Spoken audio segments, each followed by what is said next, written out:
I'm starting to clean it. It's got this interesting little remote control. Old school from like 1960. Stereo.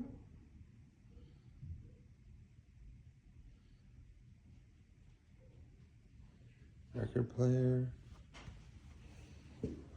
Haven't even plugged it in yet to see what it sounds like and what does or doesn't work. But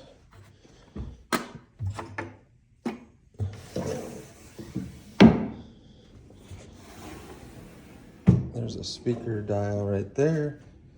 And then it's got a cubby that's like perfect for putting either the tape deck, mini disc, records. Used to have a reel-to-reel in it. Have to pop the back off and see what the components look like behind and the speakers. So